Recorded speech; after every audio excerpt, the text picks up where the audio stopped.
Well, thank you very much for giving me the opportunity to spend some time sharing my thoughts with you. Much of my work straddles financial accounting and management accounting, and I'm finding that my management accounting perspective is becoming increasingly important as the landscape of sustainability reporting changes.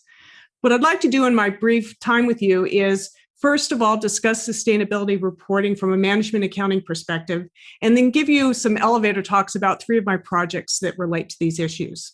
So many of you have probably seen this graph before, but it shows the explosion of sustainability reporting that's happened over the past few decades. And this graph shows in the top line, the top 250 companies in the world, and then the bottom line is the top 100 companies across about 52 different countries. And you can see that in all cases, we see a huge increase in the amount of sustainability reporting that's happening.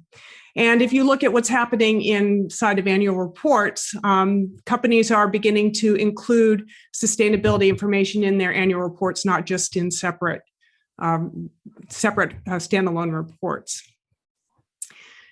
Now, a lot of this reporting till now has been voluntary, but we're seeing increasing mandatory requirements for reporting. And these are two examples related to climate risk reporting related to Task Force on Climate-Related Financial Disclosure recommendations. So New Zealand last year became the first country to require reporting based upon TCFD regulations, and the UK is also going to require all listed companies to report under TCFD recommendations. The European Union is increasing the amount of information that needs to be reported by companies, and they're suggesting that firms should report based on what they call double materiality, which is where companies need to report not only their impacts on different aspects of sustainability, but also what are the impacts of sustainability on the companies themselves. And not to be left out, the accounting standard setters are beginning to come to the table as well. The IFRS Foundation has created a sustainability standards board that's going to be seeking ways to include more sustainability information in financial reports.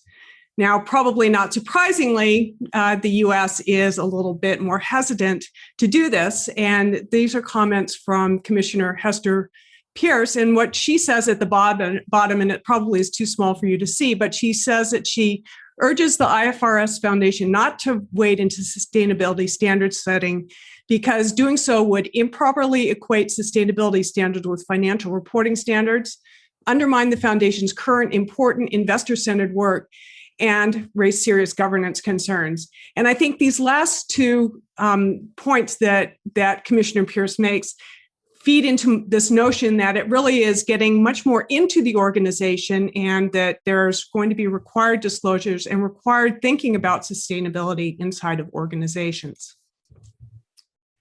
If you look at what's been happening over time, this movement toward a more management accounting focus has been happening kind of organically. So let's take a look at the voluntary disclosure standards that have been around. And so initially, if you look at the guidance, the focus on reporting sustainability was really on outputs such as emissions or other type of metrics that reflect how the organization impacts the economy, the environment, people, all these different aspects of sustainability.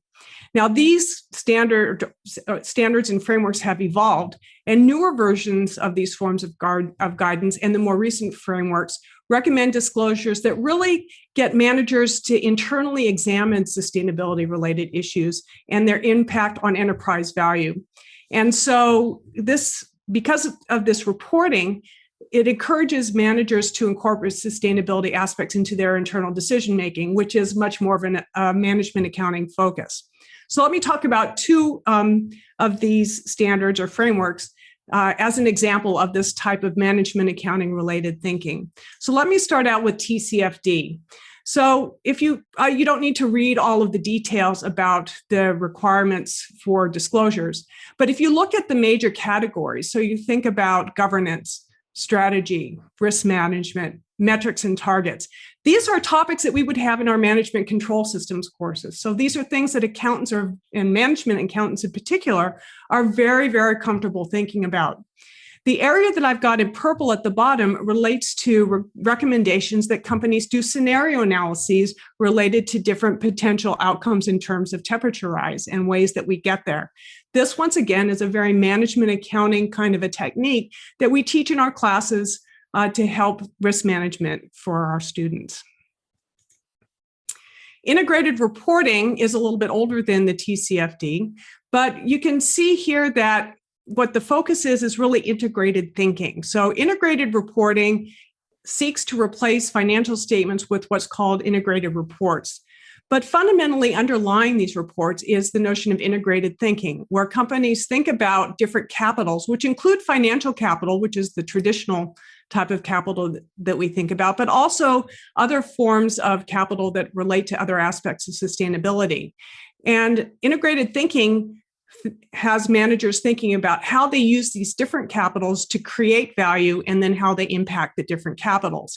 And it's really this analysis of and integrated thinking that is the focus of integrated reporting, as opposed to the report that is produced. So now to think about or to give an example or three of my work in the area, let me talk about some management accounting concerns and then how my work relates to it. So one of the things that we think about in management accounting is the quality of measures. I have a project that was recently published in CAR that looked at the reliability of reported numbers. Now, this also is a financial accounting concept. As I said, I kind of straddle the financial and management accounting. In this paper, what we do is we examine restatements of sustainability reports for the largest 250 companies in the world. And what we find is that 39% of our sample restate at least one item in their sustainability reports. This is a much higher frequency of restatement than we see in financial reports. And over half of the restatements are due to metric changes. So what this means is they're changing the way that they measure the items that they're reporting. Now, if you look at the nature of the restatements, the direction of the restatements, over half of the restatements tend to represent overstatements of prior performance. But we don't find evidence that the bias is intentional. What we see is that it's more likely that the companies are improving their information systems and improving their measurements. But what this does mean is that if you're trying to use information from these reports, you need to take into consideration the restated data. And then finally, we do some cross-sectional analysis, and we find that firms with audited reports are more likely to change metrics and to address prior overstatements. So the insight that we get from this paper is that monitoring provided by the assurance function not only guards against opportunistic reporting, but it also facilitates improvement of reporting systems. The second paper I'd like to discuss addresses the issue of measurement completeness.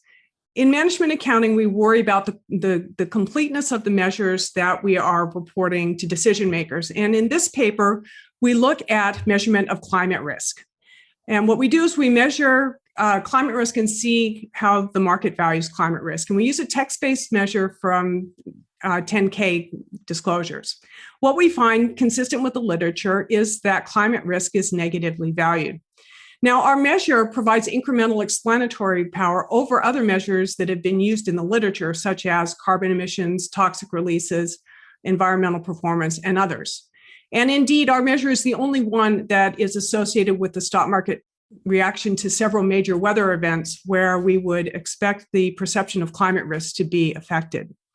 Now, this is probably not surprising because climate risk is a very complex concept, and the boxes that I have at the bottom of the screen show a definition from the TCFD recommendations that discuss all of the different dimensions of climate risk. And you can see that there are a lot of dimensions, and that in addition to downside risks, there are also upside risks that TCFD wants managers to think about, which are opportunities related to climate change.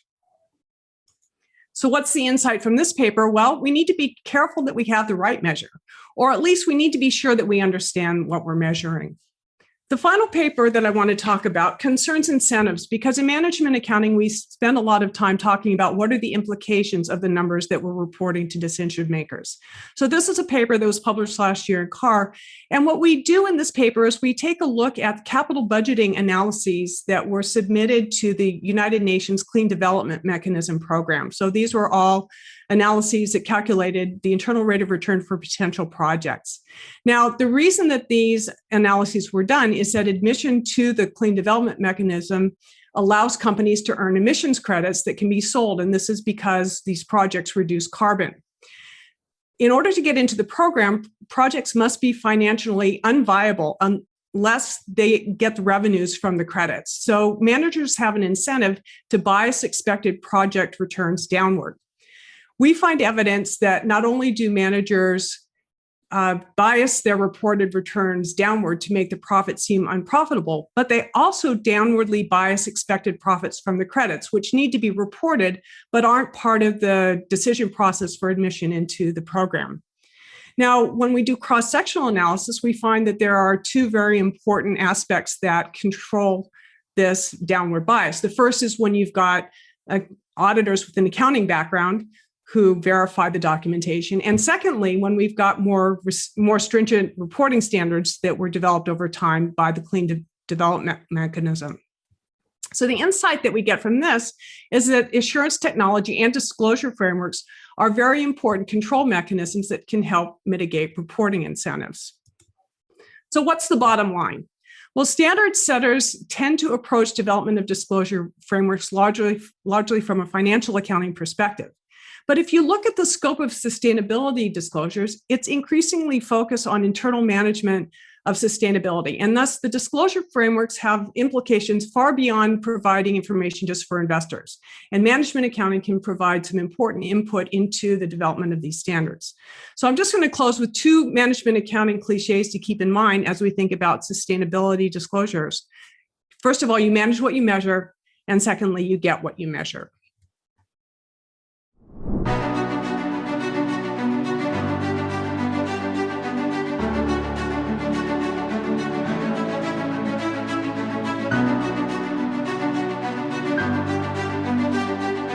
Thank you.